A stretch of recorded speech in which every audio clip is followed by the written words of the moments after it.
Autorickshaw বন্ধের প্রতিবাদে মহাখালী, মিরপুর, মোহাম্মদপুর সহ রাজধানীর অন্তত ৮টি স্থানে সড়ক অবরোধ করে বিক্ষোভ করেন চালকরা। মহাখালীতে যৌথ বাহিনীর সাথে ধাওয়া পাল্টা ধাওয়ার ঘটনাও ঘটে। কয়েকটি এলাকা থেকে বেশ কয়েকজনকে আটক করা হয়। অটো চালকদের বিক্ষোভে স্থবির হয়ে পড়ে রাজধানী। ৫ ঘন্টারও বেশি সময় ঢাকা থেকে রেল চলাচল বন্ধ ছিল। সুমন তানভীর জানাচ্ছেন বিস্তারিত। সকাল থেকে পথে নেমে বিপাকে পড়তে হয় রাজধানীবাসীকে। শহরের অলিতে গলিতে অটোরিকশাকে বৈধতা দেওয়ার দাবিতে দ্বিতীয় দিনের মতো আন্দোলনের নামে চালকরা। পথচারীদের সাথে বাকবিতণ্ডা ও যানবাহন ভাঙচুরের মতো ঘটনা ঘটে।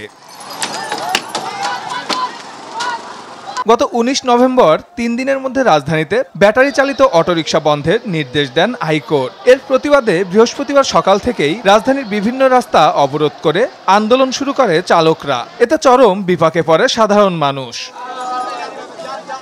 কালকে পড়লো সিটি কলেজের একটা গ্যাঞ্জামে, আজকে আবার এখানে আমরা যে সাধারণ মানুষগুলো আছি যে কি যে জিম্মি আছে এসব আন্দোলনের ব্যাপারে যাওয়ার কোনো অপশনই নেই। ইভেন একটু আগে তো মারামারি শুরু হয়েছে, তারপরে ইট পাটকেল ছোড়া শুরু হয়েছে, ভয়ে তো গাড়ি রেখে গেছি। মহাখালী রেলগেট ব্লক করে দেওয়ায় রাজধানীর সঙ্গে সারা দেশের ট্রেন যোগাযোগ বন্ধ হয়ে যায়। দফায় দফায় আন্দোলনকারীদের বোঝানোর চেষ্টা করেও ব্যর্থ হয় আইন শৃঙ্খলা বাহিনী। এক পর্যায়ে তাদের ধাওয়া দিয়ে রেলপথ থেকে সরিয়ে দেয় যৌথ বাহিনী।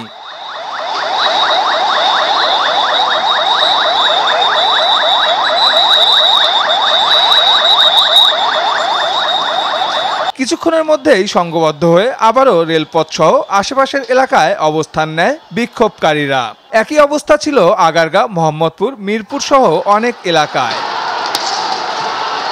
আমাদের অটো চলতে দিতে হবে, এই মেইন রাস্তাগুলোর দরকার নেই।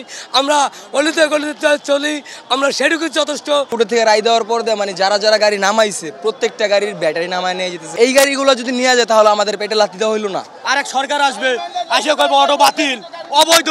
এখন অটোটাকে এখন বৈধ করতে হবে। ২০১৪ সাল থেকে অটোরিকশা বন্ধের জন্য ৪ বার আদেশ দিয়েছে হাইকোর্ট। বন্ধের পরিবর্তে প্রতিবারই সৃষ্টি হয়েছে অস্থিরতা। বিকেল ৪টার দিকে কর্তৃপক্ষের আশ্বাসে রাস্তা ছেড়ে দেয় বিক্ষোভকারীরা। সুমন তানভীর, RTV, ঢাকা।